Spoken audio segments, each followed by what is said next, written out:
All right, hey guys, Jason here. We're up here at Jimmy Britt, the amazing Jimmy Britt dealership here in Statesboro, Georgia. Today we're going to be talking about problems with Jeeps, things that I don't like about Jeep. Everybody accuses me of not ripping on things enough when it comes to Jeep, and I don't rip on Nissan enough, but I do. I've even made videos on why I wouldn't buy a Frontier. I've had videos on the things that are disappointing about Jeep, about the Gladiator I put in there before. We'll talk some more about it, but no vehicle is perfect. I do have a lot of mad respect, though, for Jeep. I like what they do, especially with the Wrangler and the Gladiator. I love these vehicles. However, they are far from perfect. Let's hit on a few of them today. Let's talk about some of the things that, as an owner of these things, that does definitely get on my nerves and upsets me a little bit when it comes to these things, and maybe they'll matter to you, maybe they won't. Now, we take a Rubicon right here. This is what I have. I'm in Tina's truck today. The ZR2 sitting right there, but in my Rubicon, I have basically this exact truck right here. In a Rubicon. I bought it for the lockers, the front and the rear lockers. Very, very important to me. However, there are some things in here that as stock form are kind of upsetting. First of all is the fact that even you can get it in a new Willys, okay, the 2025 or 2024 and newer Willys or Willys. Why am I getting blocked out? That flag is blocking my color out, my light out there.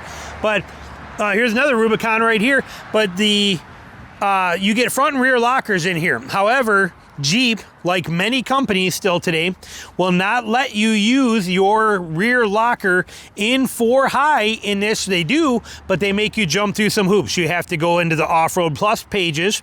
You then have to turn off traction control and hold it completely to remove electronic stability control. Then you can actually engage your rear locker in 4 high. You cannot run your rear locker in 2 high, and you cannot run your front locker in 4 high. However, the reason I don't really complain about it much is because, like all things Jeep in the Jeep world today, sorry, things walking on me there, all things Jeep today, Aftermarket takes care of everything. So any gripe that I have in a Jeep, Aftermarket has already solved it, hence the Taser Mini. With the Taser Mini, now, I can use my rear locker in 2 high and my rear locker in 4 high, and I can use my front and my rear lockers in 4 high, and in 4 low, I can use all the lockers as well, too. So it's an easy bypass. Another thing that really pisses me off about Jeep is the 3 honk. Okay, that means that if the engine is running and I get out and I close my door, if I'm in the woods all the time. Remember, I hunt for a living, basically. I'm in the woods 200 to 300 miles a week. If I'm driving down a back road and I park or I stop and get out and I want to go look at something, deer trail or something like that, or hog trail, I get out of the truck and I go to look. As soon as I close my door, honk, honk, honk, every single time. However, it's an easy fix. The Taser Mini shuts it right off. Gone. Problem solved. Same with the auto start stop that every one of them has. Boom, just like that, done, turned off with that Taser Mini. So the $300 Taser Mini solves so many of those problems automatically, but in stock form, they are a concern that you have to be there. You got to think about. They are an issue. Now, the rear hooks on these, they do not bother me too bad on the rear hooks. They are open. I wish they were closed, but they still are not too super bad.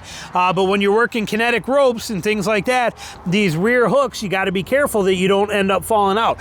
The front hooks on Jeep, on the Gladiator Wranglers, they kind of suck. They're functional and they work, but they are a bummer because, God, that fan or that flag bouncing in front of that light there is driving me nuts. But these hooks on the front of here that we see right here, these are kind of annoying. Okay, and now they work good. I'm not knocking them, but it would be nice if they were completely closed off. We got soft shackles today we can use, but when you hook on here and then you pull forward or backwards, like with a kinetic or a snatch strap, there's a chance that you can pop off of those. Kind of annoying. Not anything big. Kind of something that does bug me though too. Now the other big factor, I can walk right up to this 392 right here, and just like this, I can open this up and I can get into this engine right now without having to mess with anything on the truck. I can take any part of that I want off there instantly because Jeep does not, you don't have to go in through the vehicle to unlatch the hood. Every one of them, I can pop them right here myself, super easy. That's kind of a downside there. Something that kind of, again, depending on where you live, parking outside apartment complexes, that could maybe be an issue. Something on there that, one of those things that, would be nice if it was addressed somehow, and I'm sure Aftermarket even offers something there for that to lock it. Here's another issue. Okay, this right here, the 392. What is the 392? Okay, that's what we have right here, Jeep 392. The 392 is the biggest joke in the off-road world. That's what it is, in my opinion, the biggest joke there is. You're paying $100,000 for a Rubicon 35 package. That's basically what this is. This is a, sorry, I've got ants that have been I'm getting ate up alive by ants. I must have stepped in some and these fire ants are chewing on me. We got holes, see, like these right here. That's nothing but fire ants, and I must have just stepped in one somewhere because they're chewing on me. But a 392, what a 392 is a $30,000 motor upgrade. $30,000 motor upgrade. That is insane. Okay, and yes, that's all it is a motor upgrade. I don't care what anybody tells you. You can take a Rubicon, standard Rubicon Wrangler on a 35 Extreme package and have a beautiful setup truck and a fantastic combo that you're going to have right here running. But basically, you're going to get this, when you put this motor in it, you're jumping up. This motor is going to jump you up $30,000 increase. Think about it. Let's put it into perspective. For the price of this, here's two of them. There's three of them on this lot, but two of them. But look at the price. $102,000. For the street price of this vehicle right here, not only, let me put it into real world. Okay, because we love the 392 V8, right? Okay, amazing, 6.4 Hemi, this thing's incredible. I could buy a Ram Tradesman Power Wagon 2500 package. I didn't say a full Power Wagon, but the Ram Tradesman 2500 with the Power Wagon package and a Wrangler Rubicon, standard Wrangler Rubicon, even on 35s, for less money than it costs for this.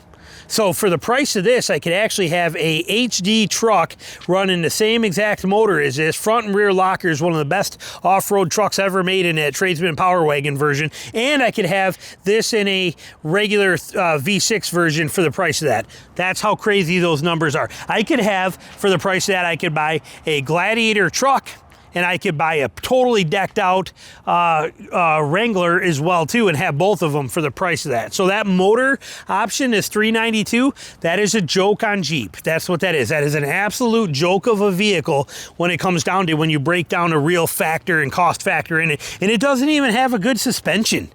I mean, there's not even a good suspension on it. It's simple tubes. It's simple, basic monotube style suspension. We don't have anything like we got here in the Mojave, where we got remote reservoir Fox shocks and, 2.5-inch shock valves. And, none of that. No. It doesn't get that. So it's kind of a joke in the industry with Jeep. So like I said, Jeep's got some problems. What about their turbo? We got to probably find one on here somewhere on this lot. I'm sure it's going to be not that hard to find, but you get two engine options basically. You get the amazing Pentastar 3.6, and I love it. And that motor is phenomenal. But we're starting to see more and more of these turbos too. The 2-liter turbo. What's in this? This is the... that's got a 3.6, but anyway, you get a 2-liter turbo option in here. A 2-liter turbo, what are they thinking with that? I understood they wanted it to be matched with a 4xe, but a 2-liter turbo, it's awful small motor for a vehicle that commonly is running 35s, 33s, 35s, 37s, 40s, 42s even. That motor is not up to task for what the Jeep can do. Not at all for that turbo motor. It's a great motor for a lot of things, but it is not a very good Jeep motor. So Jeep in the motor department, they really got one thing right, and that was the V6 Pentastar. And in the beginning, they had a lot of trouble with that. That motor was a mess in the beginning. It is now one of the best motors ever made. But other than the 3.6, this motor's a joke. And a 2-liter, or the 2-liter turbo, again, for what most people are going to do with a Wrangler, it's fine. But for when you really want to push a Wrangler, that motor's a little on the light side for what it could do with it. So again, it's pretty easy to find things to nitpick and throw a fit about and get upset with Jeep. They're not 100% perfect on any kind of level, and no vehicle is today. But they do a dang good job, and I like what Jeep has, and I do love Jeep, the way Jeep backs up their customers, and they take care of things. And here's the other kicker. Here's the thing that Jeep has that nobody else does. Nobody. Aftermarket support. That is the key. That is the beauty of the system that nobody can match.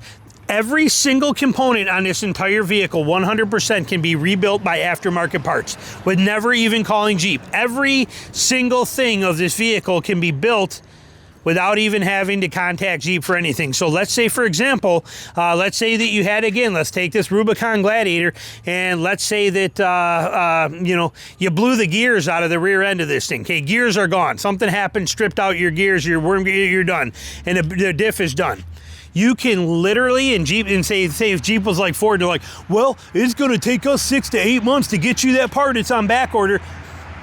If you were on a Ford, you'd be like, I guess that sucks, I'm in trouble. But here, you're just like, hold my beer, watch this. You call up Quadratech, you call up any of these Jeep companies, anything like that, and you got one shipped to you in 3 days, and you put it in and you're good to go. People were doing that with the clutch system in the Gladiator all the time. The clutch was under a recall for a year, and it had these problems, and when it went down, they couldn't fix them and couldn't get people taken care of. People are like, no, I'm not waiting for you. Sorry, kiss my rear end, Jeep. I'm just going to get Aftermarket. And they did, and they were better, and guess what? Jeep actually reimbursed them for using aftermarket parts in them. Name a company that would ever do that. Jeep did. Jeep said, hey, we understand you don't want to wait, and we understand we don't have a solution for you, and we understand that you got to go somewhere else. So you know what? We'll pay you for what you had to go through for somebody else. Name a company that's going to do that. So yes, Jeep has got some issues. They got some headaches. They got some things that you got to deal with. All brands do. Nothing is perfect out there. But in the grand scheme of things, Jeep is one of my favorites. There's no doubt about it. Call it a bias, call it whatever you want, but don't think for a second they're perfect. Okay, not even a little bit. They got some issues, but overall, they are one of my favorites. And every issue that I have with them is easily solved by Aftermarket on every kind of level. I love that about it. I honestly don't know when I'll see a day again where I won't have a Jeep, where I'm not going to own a Jeep, even if it's not my primary vehicle, where I will not own a Jeep. I have owned quite a few of them. They have never let me down. They've done great, and I straight up love them. But these are some of the quirks that you got to understand and deal with on them. This is just, you know, like I said, they're not perfect. Nothing is perfect. Okay, but they do a dang good job at it. So questions, comments, anything you got, put them down below. Thanks for watching.